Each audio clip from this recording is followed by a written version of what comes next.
ఇందిరమ్మ ఇండ్లకు సంబంధించిన ఒక అప్డేట్ అయితే ఉంది. సో ఇందిరమ్మ ఇండ్ల గురించి కూడా మాట్లాడదాం మనం. ఇందిరమ్మ ఇండ్లకు 50,000 ఇస్తేనే ఇందిరమ్మ ఇండ్లు ఇస్తాం, ఇట్లా రకరకాల వాదనలు కూడా వినబడుతున్నాయి. అంటే అక్కడక్కడ కొన్ని వార్తలు వినబడుతున్నాయి. మనం నిన్న కూడా చెప్పుకున్నాం. ఇందిరమ్మ ఇండ్లకు 50,000 వసూలు చేస్తున్నారని, ఒక ఆమెను 60,000 అడిగిరని, ఇట్లా రకరకాల వార్తలు కూడా విన్నాం కదా. ఇప్పుడు ఒకసారి ఇందిరమ్మ ఇండ్లకు సంబంధించిన వార్త చూద్దాం. AE ఆమోదిస్తేనే bill. సో అవకతవకలు జరగకుండా ప్రభుత్వం జాగ్రత్తలు. ఇందిరమ్మ ఇండ్ల పథకంలో పకడ్బందీ ప్రణాళికనట.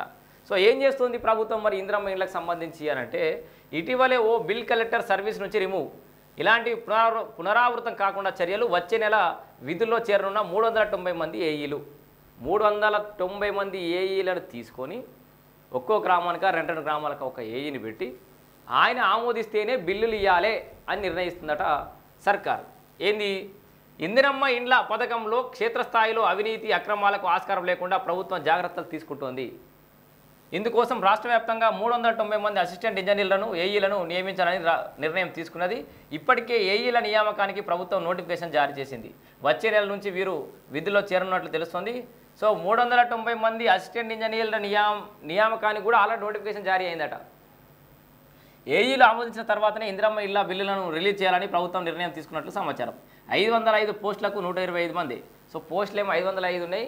ఇప్పుడు ప్రస్తుతానికి ఉన్న ఏఈలు 125 మంది. రాష్ట్ర వ్యాప్తంగా హౌసింగ్ కార్పొరేషన్కు 505 ఏఈ పోస్టులను మంజూరు చేశారు. కానీ ప్రస్తుతం 125 మంది మాత్రమే పనిచేస్తున్నారు. వీరిలో చాలామంది వరకు ఈ ఏడాదిలోనే రిటైర్ కాబోతున్నారు. దీంతో ఈ సంఖ్య మరింత తగ్గనుంది. దీంతో ఇందిరమ్మ ఇండ్ల పథకం అమలు కోసం మండలానికో ఏఈ ఉండాలని ప్రభుత్వం భావించింది.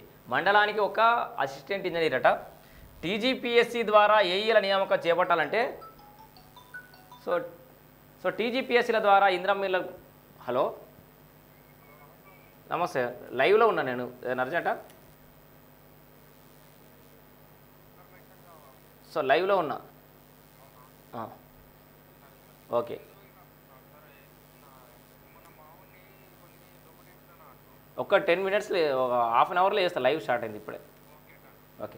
సో ఇందిరమ్మ ఇండ్లకు సంబంధించి టీజీపీఎస్సీ ద్వారా ఏఎల్ నియామకం చేపట్టాలంటే సమయం పడుతుంది. కాబట్టి ఏడాది పాటు అవుట్సోర్సింగ్ పద్ధతిలో నియమించేందుకు నిర్ణయం తీసుకున్నారు. వీరి ఉద్యోగ కాలం పూర్తయ్యేలోపు టీజీపీఎస్సీ ద్వారా నోటిఫికేషన్ వేసి నియామకాలు చేపట్టాలని ప్రభుత్వం భావిస్తోంది.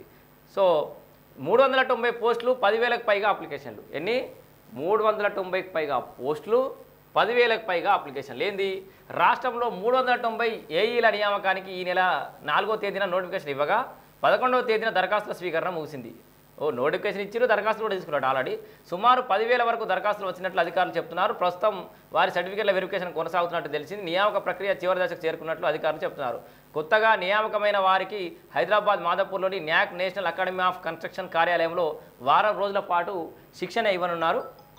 ఓకే. సో కొత్తగా నియామకమైన వారికి హైదరాబాద్ మాదాపూర్లో న్యాక్ కార్యాలయంలో వారం రోజుల పాటు శిక్షణ ఇవ్వనున్నారు. అయితే వీరు వచ్చే నెల నుంచి జాబ్లో జాయిన్ అవుతున్నట్టు తెలుస్తుంది. వీరిని ఏడాది కోసం మాత్రమే ప్రభుత్వం నియమిస్తుండగా ఈ మండలానికి అసిస్టెంట్ ఇంజనీర్లను ఏడాది కోసం మాత్రమే నియమిస్తున్నట. ఇక వాళ్ళు ఫైనల్ చేస్తేనే ఇందిరమ్మ ఇండ్లకు సంబంధించిన బిల్లు వస్తాయి. ఎందుకంటే ఎవరినొక్కరు బాధ్యత చేయాలి కదా. అక్కడ ఏమైనా అవకతవకలు జరిగినాయి, తప్పులు జరిగినాయి, ఏమైనా కింద మీద అయిందంటే తెలవడానికి ఎవరో ఒకరు ఉండాలి. కాబట్టి వాళ్ళని పెడుతున్నట్టు. వీరిని ఏడాది కోసం మాత్రమే ప్రభుత్వం నియమిస్తుండగా నెలకు 33,800 రూపాయల జీతం ఇవ్వనున్నట్లు సివిల్ ఇంజనీరింగ్ పూర్తి చేసిన వారికి మార్కుల్లోని మెరిట్ ఆధారంగా అధికారులు సెలెక్ట్ చేయనున్నారు. బిల్లులు రావాలంటే ఏఈలు ఆమోదించాల్సిందే. ఏంది? రాష్ట్ర వ్యాప్తంగా మొదటి విడతలో ఇందిరమ్మ ఇండ్ల నిర్మాణాలు ప్రారంభమయ్యాయి. ఫస్ట్ ఫేజ్లో 70,122 మందిని ఎంపిక చేయగా వారిలో సుమారు 7,000 మందిని అనర్హులుగా తేల్చారు. 7,122 మందిలో 7,000 మంది అనర్హులుగా తేల్చారు. దాంతో వారికి ఇండ్లను రద్దు చేశారు. మిగతా 63,000 మందికి మంజూరు పత్రాలు అందించారు. వాటిలో నుంచి 2,019 ఇండ్లు బేస్మెంట్ స్థాయిలో పూర్తవగా 2,019 మందికి ₹1,00,000 చొప్పున ఇటీవల విడుదల చేశారు. 12 మందికి ₹1,00,000 చొప్పున చెక్లను సీఎం రేవంత్ రెడ్డి ఇటీవల హైదరాబాద్లో అందించారు. అయితే ఇక నుంచి ఏఈ నుంచి ఆమోదం పొందితేనే లబ్ధిదారులకు బిల్లులో విడుదల కానున్నాయి. ఏఈ సర్టిఫై చేస్తేనే లబ్ధిదారుడి ఖాతాలో డబ్బులు జమ కానున్నాయి. కాగా ఇటీవల భద్రాద్రి కొత్తగూడెం జిల్లాలో ఇందిరమ్మ ఇండ్ల నిర్మాణానికి సంబంధించి బేస్మెంట్ స్థాయి వరకు నిర్మాణం జరగకుండానే పూర్తయిందని తప్పుడు సమాచారాన్ని అప్లోడ్ చేసిన బిల్ కలెక్టర్ను సర్వీస్ నుంచి రిమూవ్ చేస్తూ ఆదేశాలు ఇచ్చారు.